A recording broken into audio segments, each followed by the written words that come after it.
Very good. All right, Aurora, whenever you're ready, please start, and I will start the clock. Thank you, Mr. Chief Justice, and may I please the court.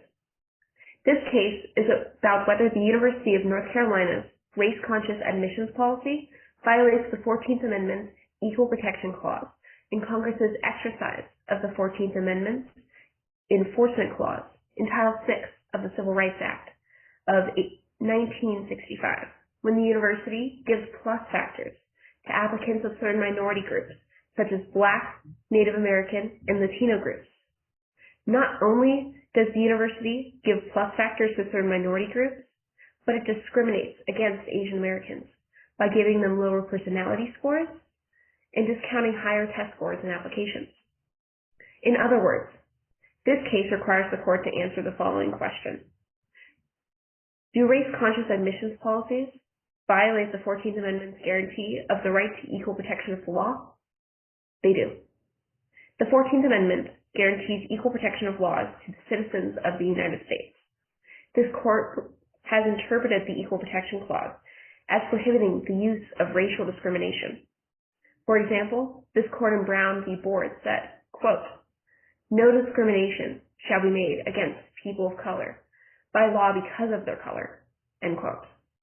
In this case, UNC's admissions policy clearly violates the 14th Amendment's Equal Protection Clause, since it discriminates against Asian American applicants because of their race. In addition, the infirmity of UNC's admissions policy does not end with the violation of the Equal Protection Clause. The 14th Amendment, unlike most amendments, includes an enforcement clause, Clause 5, that grants Congress the authority to enforce the 14th provisions. If I could just jump in for a few moments. Let's talk about history for a bit. Congress enacted a lot of legislation in the 1860s that bears on this case. How would you approach this issue? Like, how would you approach legislation of the 1860s? How does that affect this case? Well, Your Honor, there are two main pieces of legislation that prove very important: the Civil Rights Act of 1866 and the Freedmen's Bureau Act. Two of them can kind of give a definition of what the 14th Amendment was supposed to be said. Specifically, the Civil Rights Act of 1866 provides a template for the 14th Amendment. In this case, due to the disapproval and veto of President Johnson, Congress enacted a more concrete amendment, which was the 14th Amendment. Let's talk specifically. Did these laws provide racial benefits, benefit people on the basis of their race? No, Your Honor. These laws do not benefit people on the basis of their race. For example, specifically in the Civil Rights Act of 1866, its long title was, quote, "An Act to Protect All Citizens." But weren't there laws that gave certain educational benefits to people on the basis of color and other military benefits? Well, Your Honor, if those acts were in place, those acts would be specifically remedial, meaning that those acts would be to remedy past discrimination, in that case, specifically focusing on former slaves. Here, however, the statutes cannot be as remedial because it's 150 years later, and therefore there are no more former slaves or remedies to be passed down in the same way. Isn't there racial injustice today? Look up any newspaper. It's not something that the university, look at North Carolina, it's sordid history. Is it something the university can deal with today? Well, Your Honor, this court in Bakke specifically said that even if there is societal discrimination, that cannot be used as a same basis for racial classifications, because de jure discrimination is what has to be made up for past wrongs. Is there de jure segregation today? Well, Your Honor, that's what this case is. De jure segregation based off of... You're saying UNC is engaging de jure segregation. Could you please repeat that, Your Honor? I'm sorry, you're saying that the University of North Carolina engages in de jure segregation. Yes, Your Honor, because the University of North Carolina has racial plus factors, and awarding racial plus factors to one group segregates other groups in that same sense. All right, let me ask you another question, counselor. Let's say we rule in your favor, you do everything you want, and we have to write the opinion, and it says universities cannot do X. What do we put in X? What do we write in that blank? Within that blank, what would be written is that universities cannot discriminate based off of race and race alone. And yes, race at all. No race at all. Yes, Your Honor, that's exactly what the 14th Amendment provides. I mean, I'm sure we've all seen college applications. People have essays that have different things. They can list their extracurricular activities. And these are all signals we talk about your race. Well, universities have to then disregard all that other material. No, Your Honor. Universities, specifically giving a plus factor to race and race alone, is very different to giving a plus factor. Hold on. Plus factor is from Grutter, right? That's where the plus factor stuff comes from, right? Yes, Your Honor. No, rule Grutter. You want to get rid of the plus factors. Yes, Your Honor. That is what I want to get rid of, and what my clients want to get rid of in general, but that does not mean everything else can be discluded either. So what part of Grutter would you retain? Maybe I'll ask a question like that. Well, Your Honor, Grutter specifically said that racial classifications, quote, are potentially so dangerous that they may be employed no more broadly than the interest demands. Enshrining a permanent justification for racial preferences would offend the fundamental equal protection principle. Would you keep the plus factor holistic analysis? Would you keep that part of Grutter? No, Your Honor, that part needs to be overruled because there's no compelling interest in maintaining a diverse student body. So you think there's no compelling interest at all for diverse student body, so you would get rid of that part? Yes, Your Honor, there is no compelling interest in maintaining a diverse student body because a diverse student body, especially in Grutter, is unworkable, especially because Grutter gives no definition of what a diverse student body is. It does not have guidelines for how much of a plus factor can be used, and it finally does not distinguish the type of intent that can be used. It simply gives. Thank you, Counselor. If we were to hold today that while we agree that a diverse student body is a compelling interest, do you win or do you lose automatically if we rule that? If this court was to agree that a diverse student body was a compelling government interest, the petitioners would still prevail because the University of North Carolina is not narrowly tailored to further that compelling government interest. UNC gives specific examples of narrow tailoring that are not followed within it. For example, there are other more race-neutral policies that can be used. For example, the University of Texas achieves a diverse student body through a 10% policy, in which the university accepts the top percentage of students from any school. This policy... Counsel, if I can just interrupt you for a moment. Let's say we rule in your favor, right? We rule on your behalf. And the schools come back in 5 years and say, look, we tried. We tried socioeconomic, we tried everything. And our classes are almost all white and Asian. We have 1,000 students, freshman class, with 20 African American students. What's your response at that point? Can you consider race? At that point, still the consideration of race would be, first off, that is not the case. However, at that point, the consideration of race is specific to wanting to maintain a diverse student body. Because a diverse student body is not defined, this court would have to, first off, give a definition of what a diverse student body is. That's different, though. I mean, let's just say, again, 1,000 students, let's say there's 12 black kids. Is that who we are as a country? Is that what we want? First off, Your Honor, that would never come to this because even hypothetical. Just assume the hypothetical is true. It's a hypothetical. Assuming the hypothetical is true, what specifically this court in Bakke has said is that this court must address the previous wrongs of discrimination. In this case, because there was no previous wrongs of discrimination, even though that is not specifically diverse or maintaining a diverse student body in that sense. There are still no previous wrongs of discrimination being addressed, and therefore this court cannot rule on that in the same way. Okay, very, very good. Right on time, Counselor. Thank you so much. Respondents, whenever you're ready for 15 minutes, you may begin. May it please the Court, my name is Kaylee Ricker, and along with my co-counsel, Caroline Reedy, we represent the respondent in today's case, the University of North Carolina. The issue at hand is whether or not race-conscious affirmative action is consistent within the 14th Amendment to the United States Constitution. We argue that it is. This Court must stand firm in its commitment to ensuring racial equality and equal opportunity by affirming the Bakke and Grutter framework. Bakke held that the University of California's medical school admissions policy with a quota system was invalid. With this, we agree. Since Bakke, the debate has been whether race may be used as a factor in admissions to achieve a diverse student body or only as a remedial measure to address the effects of past discrimination.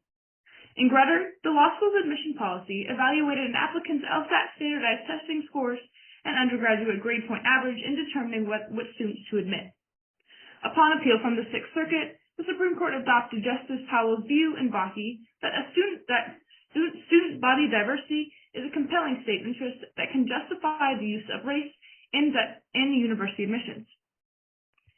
To withstand strict scrutiny, the university was required to demonstrate that the use of race in its admissions program employed narrowly tailored measures that furthered the compelling governmental interests.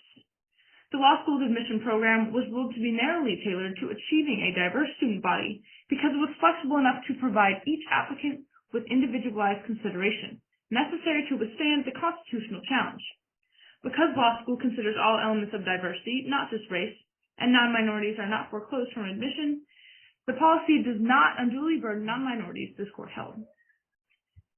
Consideration and maintenance of diversity in admissions is not a violation of the Equal Protection Clause.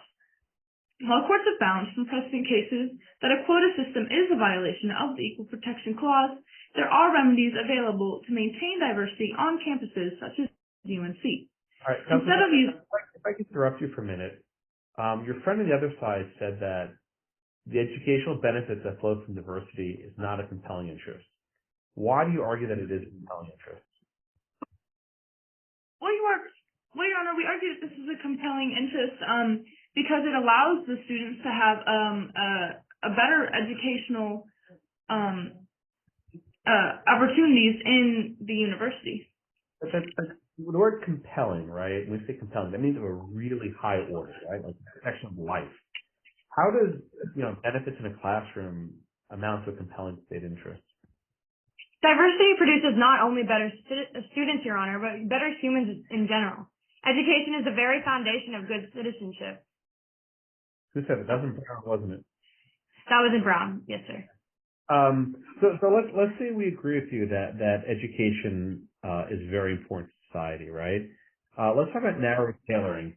How would your side prevail? Let's say we leave Grutter and Graff in place. How do you win under Grutter? It seems like there's some evidence that you're not just doing a plus factor, but you're putting a sum on the scale.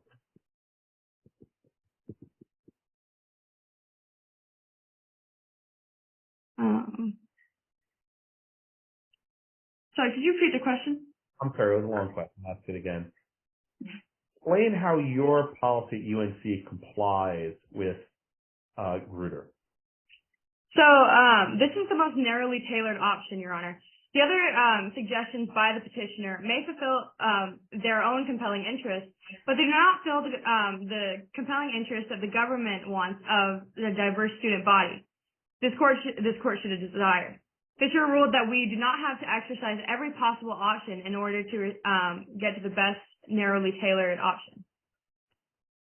You mentioned earlier that your university is allowed to consider race to prevent drop-offs and certain things like that. Can you explain the difference between that and quotas? Because analyzing a race for a certain percentages, that's starting to sound a whole bunch like a quota. Well, Your Honor, in this case, we are not using a quota because we are not using a specific set number of students to admit. Simply here, we are looking on the margin to see which students would have a question whether they would get admitted or not, we are accepting Latino and African American students into these universities to further the diversity. Instead of using a strict quota system, we have no specific number in which we would have to use to gain diversity. So let me ask the question a little bit differently, right?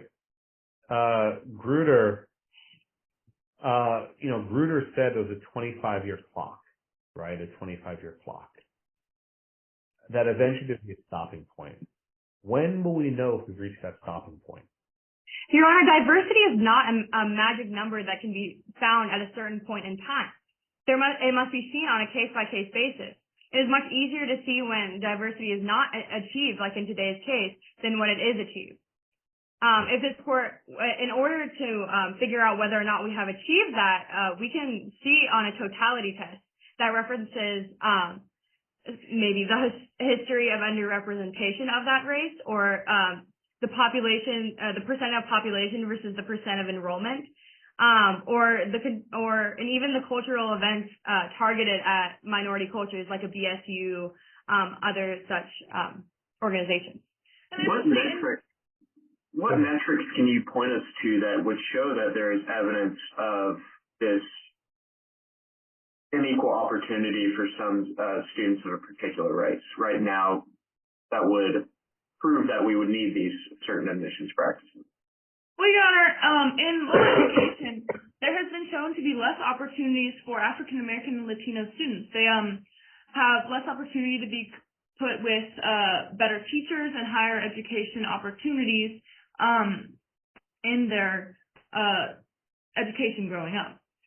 Such as in the University of California, where there is a double-digit difference between the percent of high school graduates and those enrolled in freshman class, 59% versus the 29% of population. Mm-hmm. Well, let me ask you a related question. What if I were to say that in North Carolina, I'll just make up a number, that the African American population is, say, 20%. I'm just making a number up. And that in a couple of years, UNC hits 20% African American enrollment rate. Are we done? We good? Go home, pack it up? No, sir, because in order to use the process in which you just described, that would be using a quota system of hitting an exact number. And once again, while there isn't a direct number of when we can achieve diversity, we can just see that it is egregiously not here in this case. Very good. All right, you may proceed. All right. Bless you. Thank you. Affirmative action gives equal opportunity to all races instead of creating a clear bias towards those that are more fortunate in educational opportunities. As stated by Gregory Gare in Fisher versus University of Texas, considering an applicant on purely the test scores, you would completely disregard the personal experiences and are refusing to round out the class. Well, isn't that what personal statements are for? Could you clarify that question? Yes. In college admissions, we have systems that are to protect these certain other factors that you're mentioning, like personal statements. Why do we need race specifically while we could seemingly get a diverse student body by other metrics like personal statements? Well, in our case here today, racial diversity is a compelling interest, and we see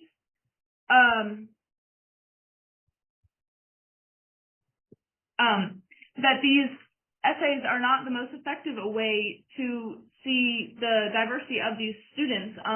There's a lot of systemic racism that kids may not even be aware of, and so these personal statements do not give accurate reflections of the discrimination that these groups might have faced growing up. Now, I'm going to push back on that just a little bit. It seems to me like a personal statement would be a much better metric than, say, checking a box. Certainly, if a student were to include their race in their essay, that would certainly give a better description of how their unique experiences with their race have affected their life, and can certainly be a better system than just simply checking a box. All right. Well, then, let me ask you a question. Let's say that let's say we rule in your favor, and let's say we say no more check boxes. You can't have the race check box. But then every single minority applicant makes his essay entirely about his race. That's all they write about, and because they realize that's how they can get their plus points, so to speak. Would that be a violation of the 14th Amendment if we say that no check boxes, but all the essays are about race 100%? Would that be okay? Well, we still want to have these check boxes to allow the diversity among. Let's say we get rid of the check boxes, ban the box, right? What happens next? Can you rely entirely on the essays to do the exact same thing the check boxes have done? Well, while this may still aid in getting a diverse student body, it would not be sufficient. And let me ask the question differently. Let's say you have a filter, right? And you just search every essay for the word black or Hispanic or whatever race you want. Could you do that? Counsel, the goal, Your Honor, the goal of affirmative action is not to make everything purely about race. In fact, UNC uses race as a factor among 40 other factors. It is not the goal to make, like I said, purely about race. Okay. You can proceed. Go ahead. Also, a form of affirmative action for white students is already being applied in universities for centuries in the form of legacies. Legacies have been around long before African Americans were even considered to attend universities or get an education. It is a known fact that legacies have an easier path in college admissions purely because they have family that have attended college. The 14th Amendment was formed with a specific race in mind. The leaders of the Reconstruction had the initial intent to protect all people, especially African Americans, from lack of opportunities and unequal treatment due to their race. It was designed to protect African Americans and place them into a society that values equality and representation. When the 14th Amendment defined citizenship, it clearly repudiated the Supreme Court's notorious 1857 Dred Scott decision, in which Chief Justice Roger Taney wrote that a black man, even if born free, could not claim the rights of citizenship under the federal Constitution. Because of the way that our founding fathers set up the 14th Amendment, it specifically protects Black Americans from unequal representation and opportunity. Banning affirmative action has negative impacts on campuses and communities. Maybe Council can speak to the arguments about Asian Americans and how they claim to be treated fairly. Maybe you can speak to that for a moment, please. Well, while Asian Americans are discriminated against in society, they do not have the same disparate outcomes that Hispanic and African Americans do in the education system. Mm-hmm. So their claims that they're being, forced to hide their Asianness on their transcripts and their resumes, is that not accurate? Sorry, can you repeat that? There are all these claims that Asians have to hide their identity, hide their culture on their resumes, to de-Asianify their resumes. Are these not valid claims? These may be valid. However, Asian groups do not necessarily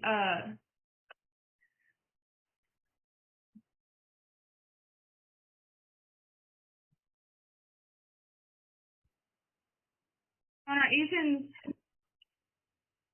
Americans do not face the same lack of opportunities in educational opportunities that Hispanic and African Americans do. Therefore, the admissions process is specifically helping those groups. Okay, thank you, Counselor. When California put a 24-year ban on affirmative action in its public universities, it had a huge negative impact. Since voters in 1996 stopped the California State University system from recruiting students based on race and offering recruited student scholarships to relieve funding financial burdens, the share of Black and Native American students have fallen dramatically. The widest enrollment gap exists among Latinos at the University of California, where there is a double-digit difference between the percentage of high school graduates and those enrolled in the 2000 freshman class.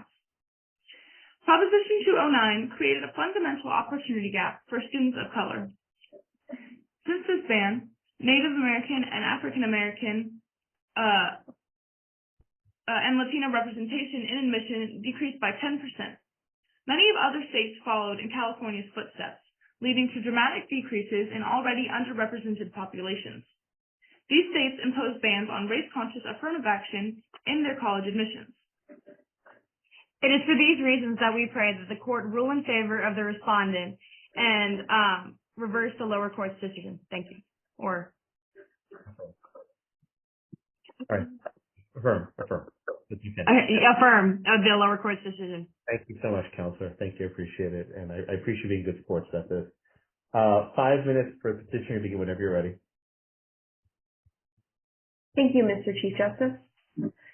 To start, based off of an argument made by the respondents argue that UNC's policy is narrowly tailored to further an interest in a diverse student body. However, narrow tailoring is provided when the government's interest is the least restrictive means possible.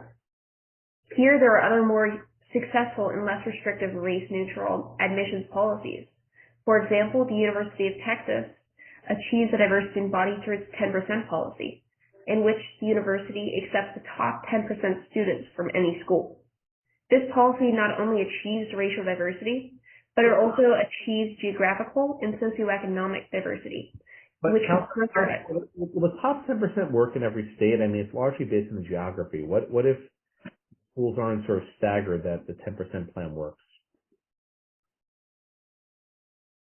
Well, Your Honor, schools are still fairly staggered within that policy alone. Even the University of North Carolina itself, in an amicus brief in Fisher v. Texas, conceded that such race-neutral policies would provide a more diverse student body from 15% to 16% African American.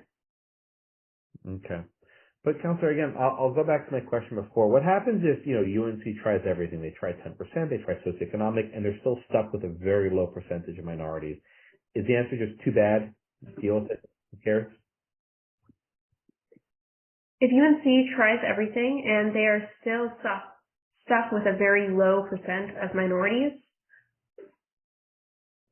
part of that would not be specifically because of the government, because of a failure to achieve a diverse student body. If they are truly committed to providing a diverse student body, they can use other race-neutral opportunities, such as a 10% policy or that type of thing, to achieve what they are trying to achieve.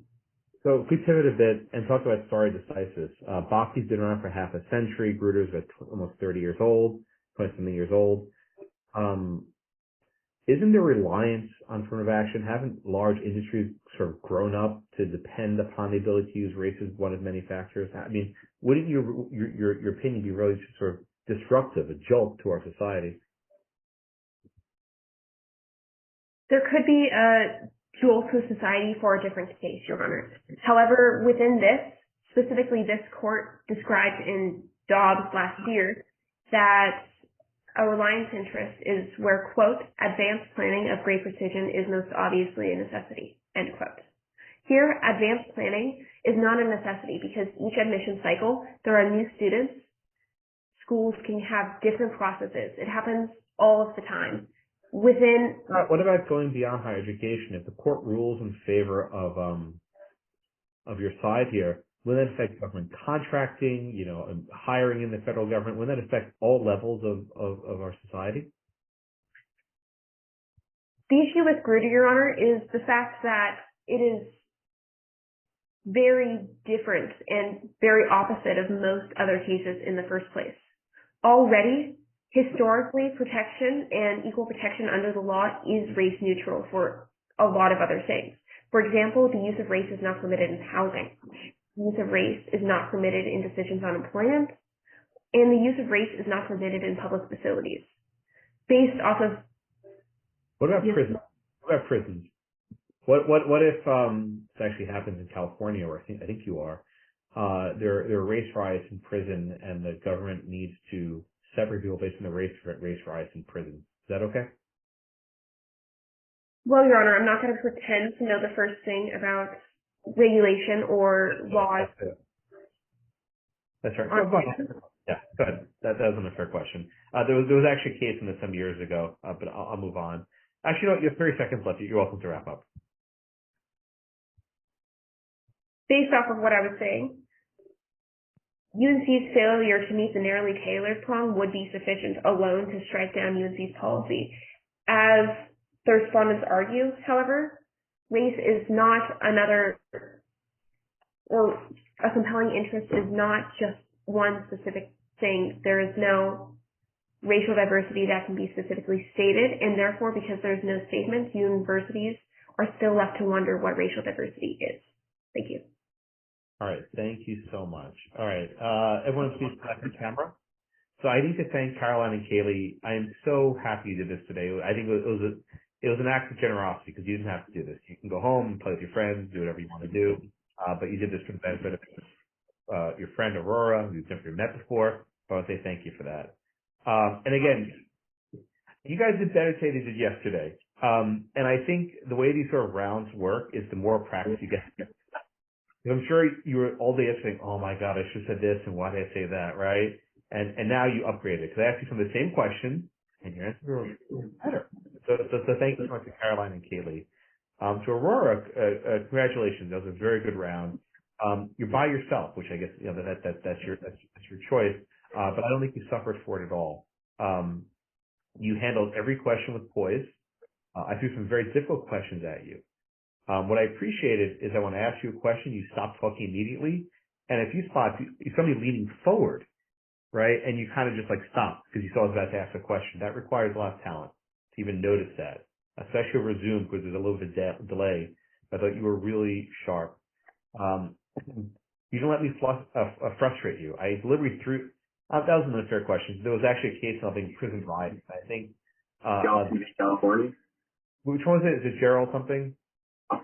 Johnson v. California was the one where it talked about segregating based off race to prevent gang violence or something. Yeah, and the majority said yes, you can do that, and then Scalia was like, no, you can't. You got to put everyone together, let them all kill each other, right? I'm mostly exaggerating, but was it Johnson v. California? I think so. I think Daniel is right. Actually, 2004 Johnson v. California. I can actually teach that case. Real quick, is that at the Supreme Court? That was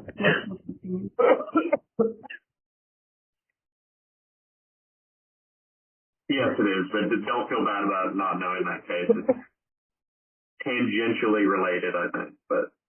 Right, but it's not going down. One more second. I've been doing these all day. My voice is killing me. But I thought you both were very strong. You have a command of the history. You have a command of the precedents. It was really, really good all around. Do you have any specific questions for me, either from Aurora or Caroline and Kaylee, things that you didn't ask yesterday?